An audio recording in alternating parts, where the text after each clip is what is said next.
during the 2020 coronavirus pandemic. But Pioneer has become so much more than this in the intervening year. Pioneer is a virtual, but also very real community of like-minded orthopedists striving to help not only themselves, but one another. With the latest video conferencing and educational technology, as well as a groundbreaking online platform, SICOT's Pioneer events, activities, and resources are reaching every corner of the globe, with over 55,000 views of our webinars so far. We're forging new partnerships, signing agreements with 12 other international academic societies, and building an enduring network we hope will last for many years to come. So, what can you expect from us? Free webinars led by key opinion leaders from around the world and across all fields of orthopedic surgery and traumatology, as well as chat shows with some of the most interesting and inspiring surgeons on the planet. Opportunities to take an interactive role in these webinars by participating in polls and live discussions.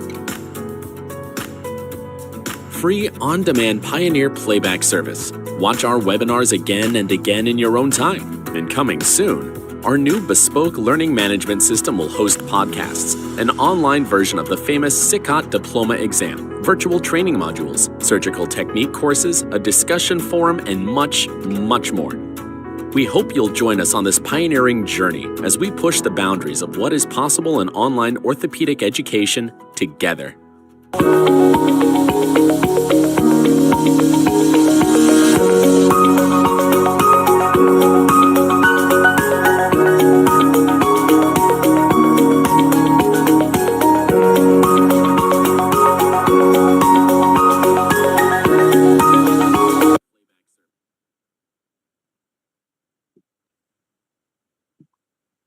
Good morning, good afternoon, and good evening, ladies and gentlemen.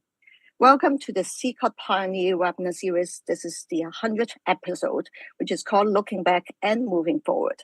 I'm Dr. Margaret Fok from Hong Kong, and I'm the SICOT Education Academy Chair. So the reason why we have the 100th episode is because that we decided that we'll look into from its inception, which is launched in June 2020. We have organized 93 webinars, and including this one, we have 7 tête-à-tête sessions. And to date, we have the live views of over 47,000 people and on demand of over 79,000 people, which means that the whole views is 126,838 views. With a fan club of over 10,000 members from over 158 countries. We have a faculties of 462 and partner societies of 47, of which we have done 58 joint webinars, compared with over 100 of them. So from the rating, it's very good. The good to excellent is 99%, and the faculty for the rating, again, is 99%. The format is 97.6% from good to excellent, and the participants feel that the change of practice that they will have a change of practice because of the webinars is over 52%. There are trainees who are make up of 27% to consultant, or 45% to senior consultant, of 27%, including for the participants. And the webinar events, if you look into it, there's less than that they will do about less than 3 per week. So before we start, because we have the backbone, basically the backbone of the ones who started the webinars here today, which is Professor Vikas Khanduja and Professor Gowreeson Thevendran. So both of them actually started SICOT Pioneer in 2020, and they were both SICOT Education Academy chair, and now because of obviously is the president. So we're going to pick the brain with both of them to see how we should move ahead. But without further ado, let's start it off with the first introduction. Could we have the introduction of the first webinar to see what we have been doing?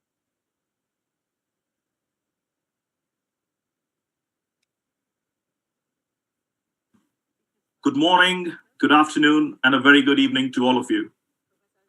It's A pleasure and an honor to be welcoming all of you to the first SICOT Pioneer webinar. This is Vikas Khanduja, the Educational Academy Chairman of SICOT. And as I said, it's a pleasure and honor, along with Gowreeson Thevendran, who is our program chair, to be bringing this program to you. A very, very, very warm welcome to all the 2,000 attending this webinar from all around the world. Our aim in this program is essentially global education to reach each corner of the world with the best faculty and the best content.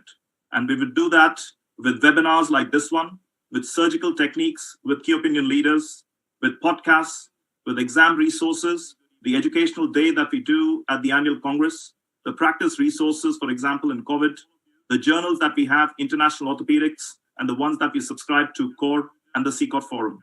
And all this would be recorded and would be available on our new educational platform. So without much further ado, I welcome you all again, and I'll hand over to our program chair, Gowreeson Thevendran, to take you through the first webinar in foot and ankle surgery. Thank you, Gav. Thank you, Vikas. Once again, welcome to all 2,000 members from as far as the east down to the west, watching this at the different time zones that you are.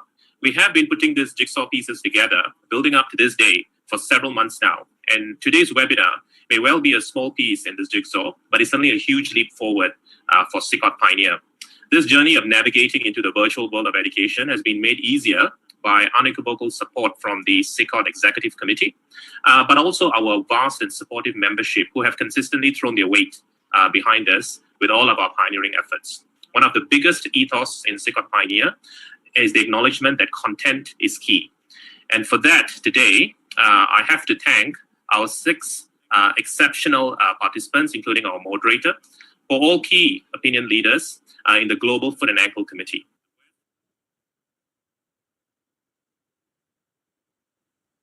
Thank you. So, Gav and Vikas, so this was 2020, and now we are in 2025. It's just 5 years down the line. So we just say it's been successful, but how did you come up with the idea in the first place to have the SICOT Pioneer? And what are the visions at that time? I'll just say a couple of sentences and then I'll let Gao handle the history. But looking back at that first one almost brings tears to my eyes. 5 years down the lane, it's been a fantastic journey, and all the stats that you read and the numbers that you gave us, if you would have given me that in June 2000, I would have bought that anytime. So it's been an awesome and a successful venture, and it's been a great journey. Gao, over to you with the history and tell us how we thought about it. Thank you, Vikas. Margaret, thank you very much for this invitation, and very good afternoon to all of the Pioneer Fan Club joining us today live and later on with the recorded version. It's really, I'm tremendously proud and very grateful to be here today and really to acknowledge all of the team members who over the years have actually pulled labor and sweat into making Pioneer what it is today. And also the team that we often don't mention, the headquarters of SICOT, who work tirelessly and continue to do tireless work to make Pioneer what it is today. And I think I'm very proud to represent them today in telling you guys a little bit about the history of how it came about. So I think the short answer is innovation typically stems out of necessity, and Pioneer came about really because partly or largely because of COVID. I had taken over from Vikas as program chair after Muscat in 2019, and at the start of 2020, Vikas was guiding me through designing the program for Budapest. And it became quite apparent to me by March of 2020 that Singapore had started closing down because of COVID. And I thought, oh dear, this is my first year as a program chair. I don't think I am going to be able to go to Budapest myself, never mind everyone else, to a conference. And so I remember having this kind of very kind of deep chat with Vikas back in sort of March of 2020, saying, hey, you know what, I don't think we can run a program like we have always done. What do you think we should do? And Vikas, in his usual sort of response to a lot of questions, is, well, think out of the box, shake it a bit, make it a bit more radical, do what you think we should do, and we'll take it to the EC, and we'll see if we can execute that. And in a nutshell, that's what the team did. So the program team under Vikas was Education Academy chair, and I must say a hugely supportive president at the time, John Dormans. Multiple phone calls to the time to say, like, look, we've got to start delivering things virtually.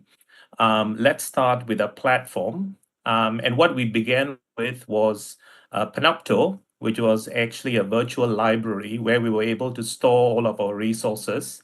And we started with that first webinar that you showcased in June of 2020.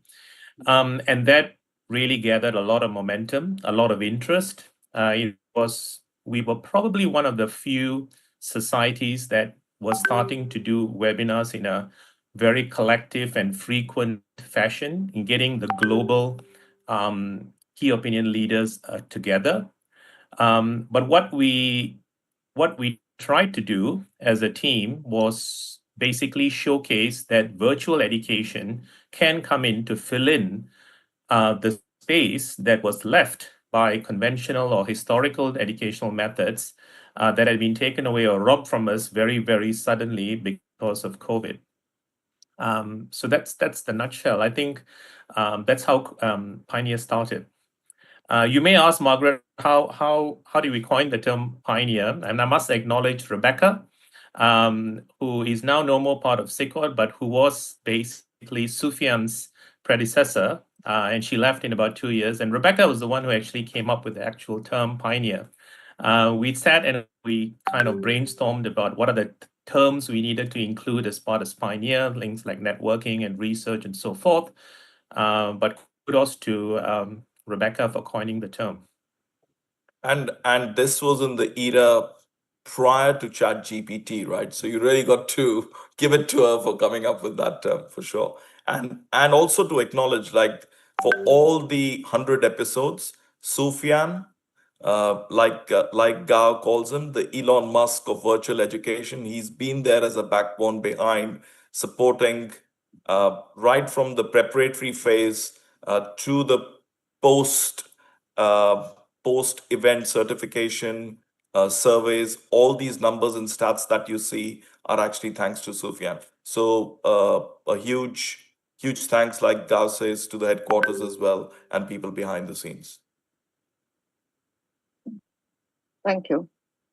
So actually, obviously, it started off with the COVID. Do you think that we would still have SICOT Pioneer if we did not actually have COVID? Or do you think that that's basically the reason why we have the virtual platform have started off, not just the SICOT, but I mean, for medical education all around the world?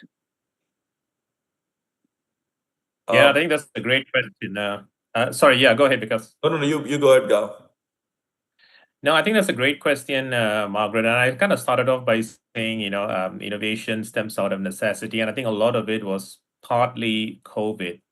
But I do also think we are living in a very interesting era at the moment, the era of digital disruption.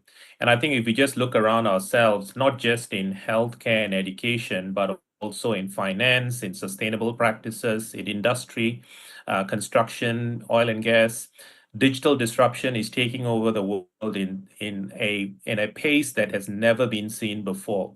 So I do genuinely believe that the eagle would have landed on us at some point and we would have taken off in that trajectory, but it may not have happened in June 2020, and perhaps it would have happened a year later or a couple of years later, and the pace may have been different. And I do thank COVID for what it's worth, for giving us the sort of impetus to think and act fast, but I think it would have happened regardless. Yeah, I completely agree. Equally, at that point in time, we were also looking at a declining membership in SICOT, and how do we engage our global partners from over 120 countries. So we really had to come up with something smarter. So it may not have been in this form. If it was not for COVID, it would have been in some other form, but definitely something in the digital disruption space was going to happen. Yes. So what do you think obviously now that COVID has sort of finished completely, and then now we are going, some of them we are doing back to the face-to-face activities. So what do you think we should do for the virtual platform versus the face-to-face platform? Can it be completely replace them, or basically we still, how should we do it? I mean, as a society, I mean, a part of it you can already see that we have engaged and we are onto it, in the sense that there will always be a place for virtual education, and there's going to be always a place for face-to-face education. So the cadaveric courses that we do, the smaller meetings that we do, the concept of boutique meetings and the type 1 meetings that we are focusing on subspecialty education, we would like to grow that, because those are very important for face-to-face attendance. And a large part of the cognitive aspect, the case-based discussions, the learning, the cognitive aspect of any, if you divide surgery into the 3 phases of motor learning, then the cognitive aspects can actually be covered through virtual education. And then the programs that we've started, like virtual fellowship, we train, those you've seen have been hugely popular and successful. And we are trying to shift a large part of the cognitive aspect of education virtually. So that saves on a huge amount of time for both the key opinion leaders and the delegates. That saves on the carbon footprint that you have on the globe. And it allows you to get your education a bit more focused for the face-to-face part as well, so that when you meet, you're really focused on this is what you need to learn, and you can get away with the cognitive aspect when you meet face-to-face. So I think we need to be smart enough in terms of harnessing the power of this technology and making it even smarter and better, to take away the aspects which can be given up face-to-face, but still keep the face-to-face as a very important aspect of motor learning, and actually teach that aspect of surgery when we meet face-to-face. So that's my view, but I'm sure Gao has other ideas. He's got a skewed version of the world anyway. No, I mean, I fully echo Vikas' thoughts. I think one of the things that I took away from the COVID experience is the hybrid model is here to stay. And we just need to exploit our resources better to make sure that we deliver it to the best that we can.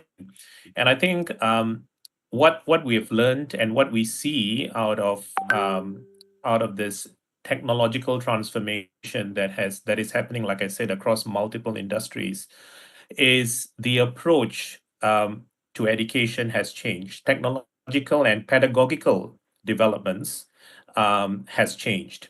Universities don't teach the same way that they do.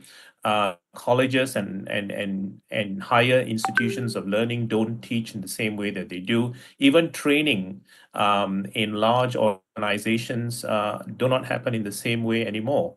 So I think ultimately, what we want to really deliver, and I think what we've started doing and continue to do in SICOT Pioneer, is you want to have research-based teaching, so that candidates and delegates get a multimedia educational experience that is rooted in the latest research.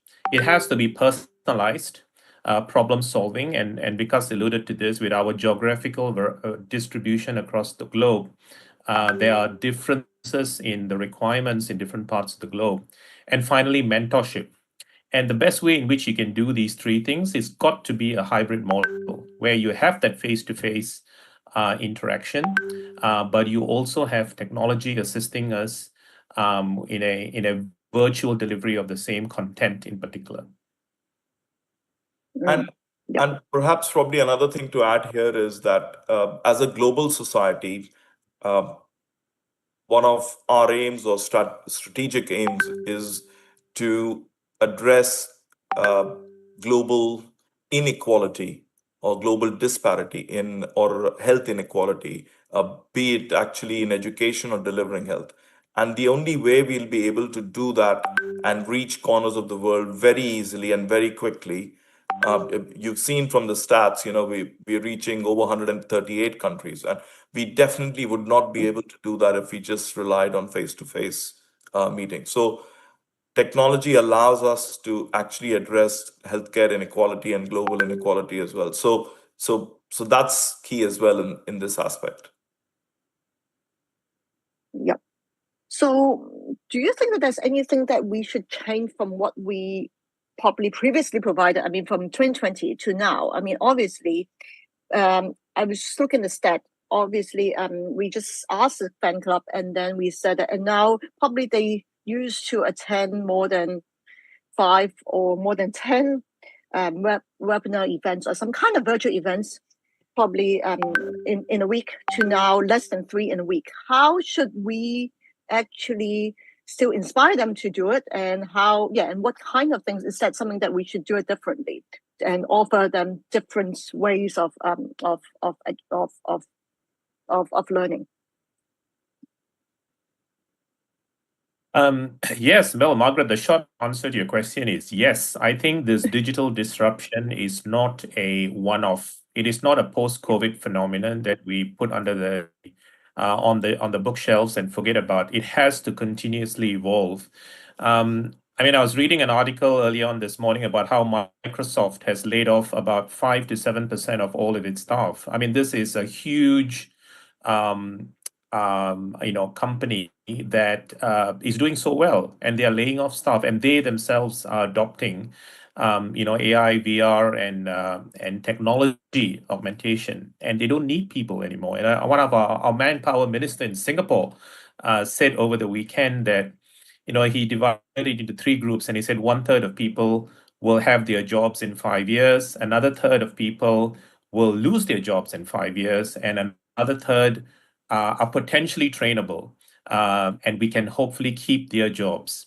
And I mean, I know this is Singapore and slightly skewed, and it may not apply across the globe, but I think the reality is digital disruption has to continue. And I think in SICOT, we've done that with Pioneer by starting off with webinars and Tête-à-Tête sessions, but then very quickly moving on to surgical training, virtual training, of which there is, like Vikas has alluded to, a face-to-face component, but a huge virtual component as well, which includes the training side of things. And then there's mentoring under, the Young Surgeons Committee. But we also have the huge continuous medical education initiative, which we started with the learning management system. And that enables people not just to look at resources and interact with seniors, but also engage in things like exams and look at case-based discussions and feel that there is a sense of belonging to a wider virtual community and get the educational experience at the same time.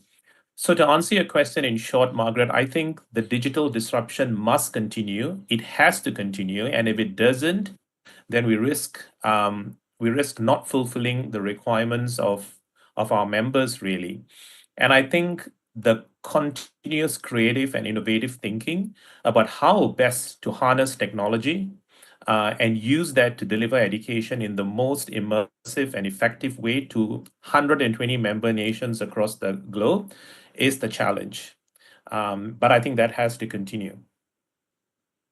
And to add to it, in terms of what should we be doing different, Margaret, then in my view, I think we've already started doing that to an extent. I think it's important to partner with other societies because they bring a different viewpoint, they bring a different aspect. So, for example, the upcoming webinar with SICOT on saving the meniscus, that has gained a huge amount of popularity. I'm sure loads would be attending. So I think that's important. Secondly, focusing on low-income countries, and the first one that we are doing, thanks to your leadership on that with Somalia. So I think we're going to be addressing specific issues which are pertinent to that particular region. And thirdly, I think we need to do away with potentially the standard lecture format and do a lot more case-based discussions, bring in surgical techniques. Let's say we're discussing the posterolateral corner, bring in 4 experts from around the world and talk about surgical technique of the posterolateral corner. So I think that's how we could be enhancing the content and also focus on specific regions like low-income countries. We may want to focus on South America and the problems that they have specifically and bring that up in a webinar. So making it a bit more region specific, collaborating with other international organizations, and changing the way we deliver content and the type of content that we have to make it much more meaningful is what we need to be doing. And we are beginning to do that to an extent. Yeah. Thank you. That will actually bring me to the next, the following question, which is, SICOT, it is a generalized orthopedic society. As you said, there's a lot of other societies out there. There's a lot of subspecialized societies. Even SICOT is more about sports surgeries. So how do we position ourselves? And because it seems as though there are now, like Chinese consultants, they're saying they have so many societies that they wish to join or that they want to join, but then they have limited. They feel that, well, how should I choose? So why would people want to join SICOT instead of a subspecialized societies? Yeah.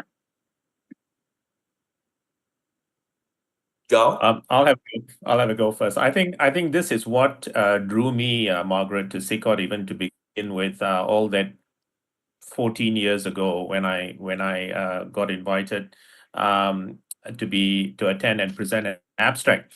I think our strength lies in the fact that we are a globally diverse general orthopedic society. And I think this strength is hugely underrated. And it's something that I feel, haven't fully capitalized.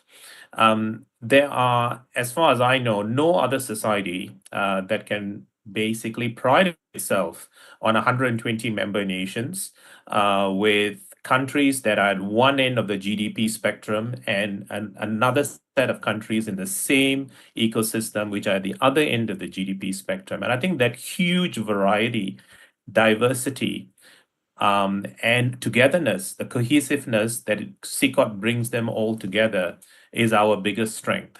And in that lies the potential to do research in a very collaborative way, but to fulfill gaps. And I think one of the biggest challenges we're having in global education today is try to filling in the big gaps which are typically generated by economic prosperity. You have countries that cannot address a certain set of problems because they just don't have the same infrastructure and the same economic prosperity as another set of countries. And so having that discussion about a certain set of problems is not relevant to them. But when you have a society like SICOT that brings together people from a whole walk of lives and can fill in those gaps in terms of health awareness, prevention, education, research by means of collaboration, then we have an immensely powerful tool that I think no other society has. And I think in that lies the attraction to join SICOT. And as we get bigger, and as we get even more diverse, and we find that we are bringing people together, not necessarily in terms of economy or in terms of culture or in terms of educational content, but because we are all part of SICOT, then we become a very strong society in ourselves if we haven't already got there. And I think that reflects in the number of registrations we have in Madrid as well. The contrary to what we may think, I think more and more people are interested to come to SICOT. So I think the future is bright, and I look forward to seeing how this continues to evolve. And to add to that, some of my best friends in orthopedics globally are not hip surgeons or knee surgeons. You, Gao, you, Margaret, I would not have met you if it was not for SICOT. That's the truth of the matter, right? And these friendships would not have been developed if it was not for SICOT. So I really need to thank SICOT for these wonderful friendships that I've developed over the years. So if you want to put one word to it, then it's a feeling of belonging. It's a feeling of a community feeling. And the ambition or the aim or the mantra is that every orthopedic surgeon in the world should be connected to SICOT in one way or another. And that's the ambition.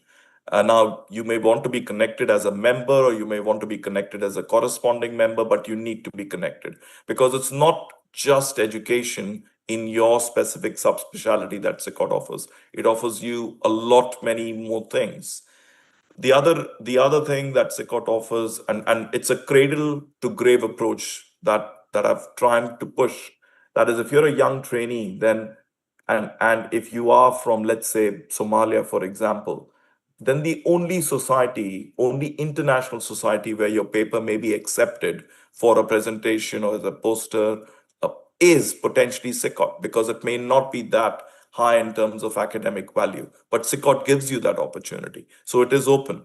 That's number one. Number two is that if you are towards the end of your career sitting in the US and you've contributed a lot, but now you have time, you've been the professor of Duke, and now you've got time and you want to contribute a bit to the world and go to Ethiopia and run a camp, it's only through SICOT that you'll be actually able to do this. If there is a disaster zone, it's through SICOT and collaboration with MSF and with WHO that will actually take you to those disaster zones. So it's not only about academic excellence, which we do offer, but it's all about all those other things, which is the totality of being an orthopedic surgeon, right from the trainee to the time you retire, that SICOT actually offers you. And there's no other organization in the world which actually gives you that. And that's the whole thing. So it's about being in a community, being able to access all these things, being able to contribute with a very low, with probably the lowest membership fee that you have in the world for a trainee or for a consultant as well. So yeah, it's a global orthopedic community that we're after. Yeah. No. Yeah. Thank you. I think that sort of touched on my question about the DEI, the diversity and inclusion, because we are actually an international society, and we do. I mean, sometimes people just interpret it as just a gender thing. It's not just a gender. It's about ethnicity. It's about reaching out to people with lower income countries. So it's equality in terms of everybody in the world. And and so gender is only one of them. We are trying our best to put everything together, but we are striving to actually get a more the DI aspect of it. Yeah, it's about immigrant doctors working in different parts of the world. It's about diversity in the amount that you have in your country as GDP to offer healthcare services. So I think it's EDI and everything, not just gender. Absolutely correct. Yeah. Yeah. So what do you think are some of the challenges? So now we're looking forward. What are the challenges that we will face in providing education activities? I mean, we obviously did talk about that. It's going to be about more of hybrid. There are people who are. I know there's just so many different kind of education activities on the website. Not just SICOT, not just some of the societies. There's some in YouTube. There are some that is not really recognized. I've talked to one of the professors that he said that for her hospital, if she want to, basically she need to rent out a lot of videos in the YouTube in order to basically say these are the probably 30 or 60 videos that is good for the trainees to see or to look upon. So how should we compete with all these others? Compete with other and how of other education activities, and how can we do better in for people to pick it? Great question, Margaret. Challenges is they continue to evolve, right? And I think just as we think we've resolved one issue, the next one comes up. And I think So I'll try and put that down. In my view, I think there are a couple of big problems and there are several small problems. So the big problems I feel is the gaps in economic prosperity are getting wider and wider. And I think the rich countries and the advanced countries are just moving really fast with the whole AI and VR revolution. And I think everyone else in the rest of the globe is just lagging behind. So that gap's getting bigger. And I think we are particularly affected in SICOT because we cater for the global population. So moving forward, we have to be a lot more sensitive, even more sensitive than we already are when we cater for global educational appetite. So when we run courses, when we do virtual programs, when we do humanitarian work, when we instigate research collaborations, this disparity that is getting ever so large and needs to be addressed. And I think that's a big problem.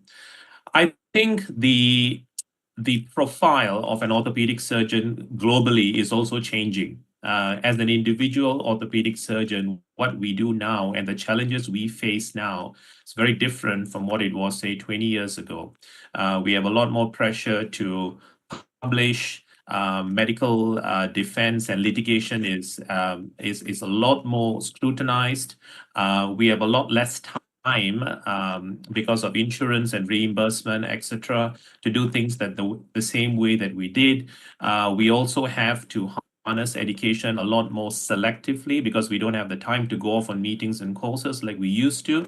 And so as a society providing education in this current climate, and this is where I think the hybrid model comes in. We cannot expect surgeons to take time out and fly to various destinations in the world to get the educational requirements the same way like they did 20 years ago, because the actual profile and demands of an orthopedic surgeon has actually changed.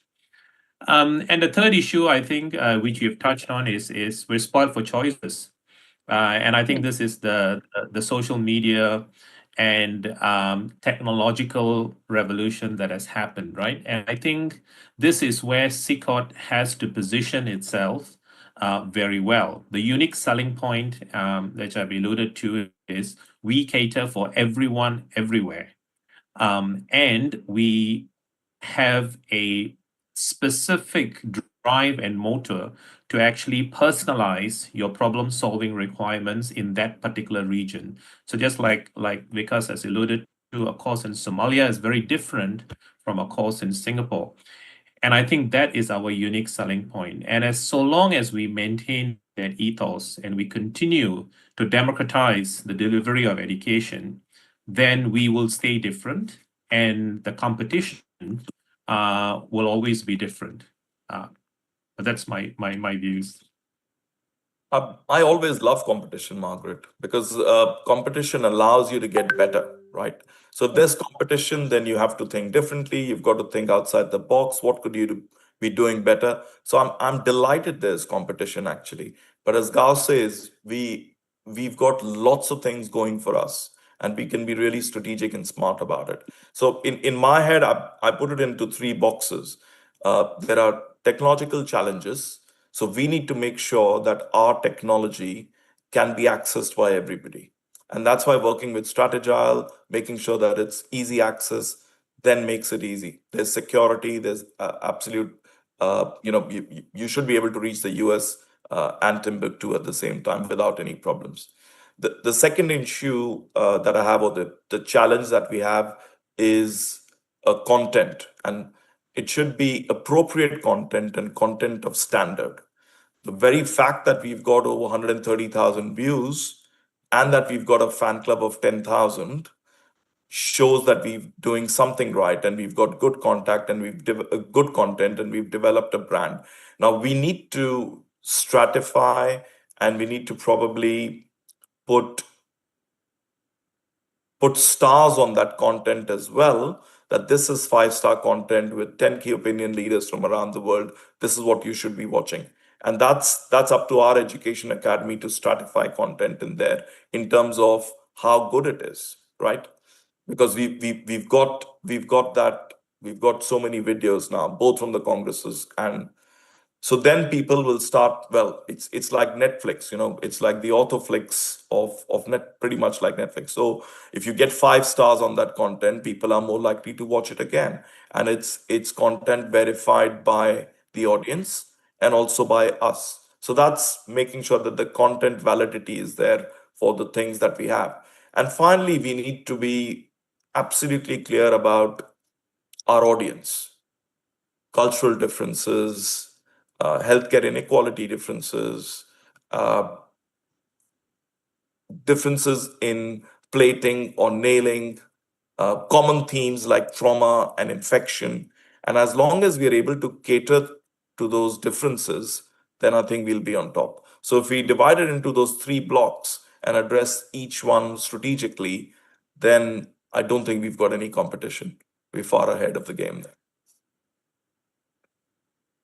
Thank you.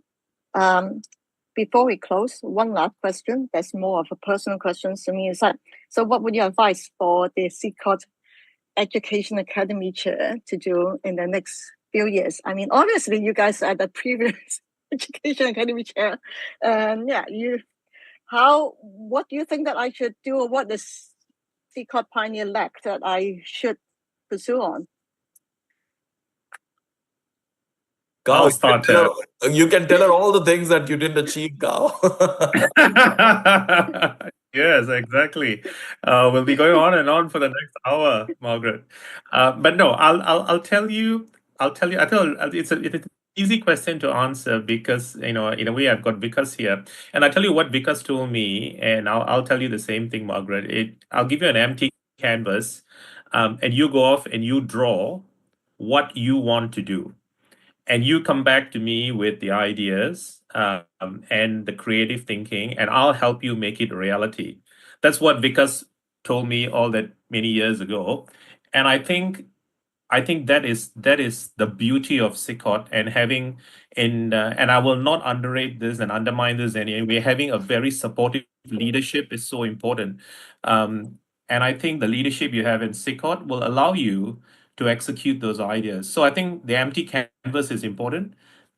What you want to do is draw out the trajectory the way you want to do it, and then come back and execute it. And I'll add to that by saying that whatever we've discussed today, Margaret, is essentially there are bits of it already in place, and we just need to amplify that. And you've heard both our views. I certainly believe in the empty canvas because your ambition, your thought process, the way you see the society is going to be very different to the way I do it. And therefore, it's important that you bring in your idea. So your idea of getting patients involved, the patient information aspect of it is, I would not have thought of it personally. So you bring that to the table, and then it's up to us how we modify it to make sure it flowers in your term. And that's the beauty of it. And that's where you'll put your individual stamp to it, and which would be extremely powerful. Otherwise, I think we're doing a lot of good things. We're doing a few things right. The stats do support that. The only other thing to add is whatever we do has to be research and evidence-based. And whatever we are doing has to be put into white paper format, that this is what the effect of that is, because then you're measuring outcome. And that's the way to look at it. Yeah. And that Margaret, allows you to be more objective about anything that you do. Yeah. Sorry, Sorry, Margaret, I was being slightly fastidious just now by the empty canvas. I will tell you 3 things that played on my mind when I left, which I didn't think I did, and I wished I could do. One was language, and I wish we could deliver education in at least 3 languages, not just English. The second thing was I was always hopeful that we would become an educational society beyond just orthopedic surgeons. And I would have wanted to involve medical students and allied health professionals. And I think that I hope will happen fairly soon. And I think the third thing is technology. And I think I would have hoped that more technological collaborations with industry partners would have happened, and we would have had that immersed into our training pioneer in a much bigger way than it already has. And I think those three things were what I would say kind of bug points that I had before I left. Thank you. Thank you, Vikas, and thank you, Gao, for this wonderful chat. And for the ones that who haven't joined SICOT members yet, please do. And you can go back to the SICOT website, www.sicot.org, to basically look at all the other previous webinars, previous Tête-à-Tête, and all the other virtual education activities. And we are pushing out the retrained, which includes different modules. We are going to do the fellowship, the virtual fellowship, which is both online and actually with 1 or 2 weeks of offline fellowship as well.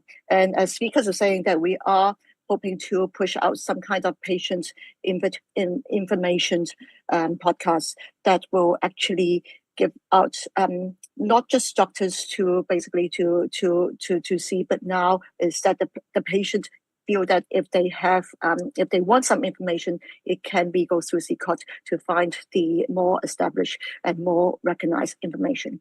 So with that, thank you. And I can see that the head office is screening out all the other activities that we are giving out in the coming year. And let's not forget that the Madrid Annual Congress, of which it will be in September, and so we hoped to see you guys face to face there. So thank you. Thank you very much, thank you, Vikas, and thank you, Gao. for organizing Thank this. And thank you, Sufyan, behind the scenes, and Linda as well for supporting us in all our ventures.